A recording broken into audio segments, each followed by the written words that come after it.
Saudi Arabia में आज भी एक ऐसी जगह मौजूद है जिसका नाम कुरान में आता है और ये वही इलाका है जहाँ एक ऐसी कौम रहती थी जिसे अल्लाह ने उनकी नाफरमानी की वजह से हलाक कर दिया था। आज अल हिजर या हिजरा सऊदी अरेबिया का यूनेस्को वर्ल्ड हेरिटेज साइट है, लेकिन कुरान में इस जगह से मुतल्लिक एक कौम का जिक्र आता है, थामुद के लोग बहुत ताकतवर थे। ये लोग पहाड़ों को काट कर घर बनाते थे और जमीन पर अपनी कुव्वत और तरक्की का इजहार करते थे। अल्लाह ने उनकी तरफ उन्हीं में से एक नबी भेजे, हजरत सालेह अलैहिस्सलाम। सालेह अलैहिस्सलाम ने अपनी कौम से कहा, सिर्फ अल्लाह की इबादत करो और उसके सिवा तुम्हारा कोई मबूद नहीं। लेकिन कौम ने उनकी बात नहीं मानी। वो कहते थे कि तुम भी तो हमारी तरह एक इंसान हो। और फिर उन्होंने हजरत सालेह अलैहिस्सलाम से एक निशानी का मुतालबा किया। उन्होंने बोला, मैं कोई निशानी दिखाओ। अल्लाह ने उन्हें एक निशानी दी, ऊँटनी की। कुरान से खुद अल्लाह की ऊँटनी और एक निशानी के तौर पर बयान करता है। सालेह अलैहिस्सलाम ने अपनी कौम को कहा, ये अल्लाह की ऊँटनी है, इसे अल्लाह की ज़मीन पे चढ़ने दो और इससे कोई नुकसान मत पहुंचाना। यानी बात अब सिर्फ एक मौत से मिरेकल को देखने की नहीं थी, उनके सामने अल्लाह की निशानी आ गई थी। लेकिन कुछ लोगों ने इस निशानी को बर्दाश्त नहीं किया। कुरान बताता है कि कौम के बदबख्त लोगों ने मिलकर ऊँटनी को मार दिया और फिर सालेह अलैहिस्सलाम ने उन्हें वार्निंग दी,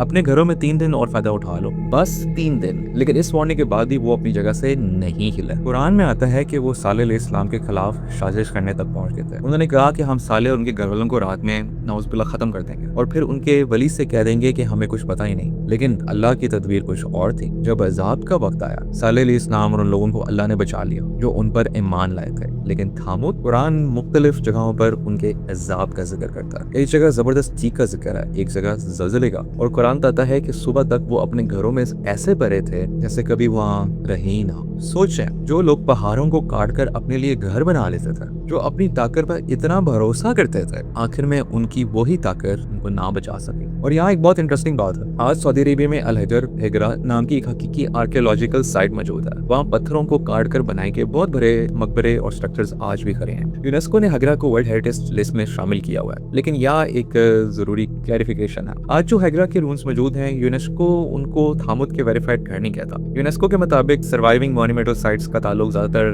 नबातेन सिविलाइजेशन से है और वहाँ के बहुत से मशहूर टूम्स पहले सदी से पहली सदी के दरमियान के हैं। इसलिए ये कहना ठीक नहीं होगा कि ये वही घर हैं जो थामुद ने बनाए थे। लेकिन कुरान का वाकया अपनी जगह बिल्कुल वाज़ेह है। थामुद नाम की कौम थी, हजरत सालेह अलैहिस्सलाम उनके नबी थे। अल्लाह ने उन्हें ऊँटनी की निशानी दी थी, उन्होंने उसे मार डाला और फिर अल्लाह का अज़ाब उन पर आ गया। और कुरान बार बार उनके वाक़े को इसलिए सुनाता है ताकि हम सिर्फ पुरानी कौमों की कहानियां ना सुने, बल्कि ये समझें कि अल्लाह की निशानियां सामने होने के बावजूद अगर इंसान तकब्बर और नाफरमानी पर जमा रहे तो ताकत, माल और मजबूत घर भी उसे नहीं बचा सकता। और शायद थामुद की कहानी का सबसे खौफनाक किस्सा यही है। उन्हें वार्निंग पहले ही मिल चुकी थी, उन्हें वक्त भी दिया गया था, लेकिन जब हक को जानकर रिजेक्ट किया तो फिर वो वक्त खत्म हो गया।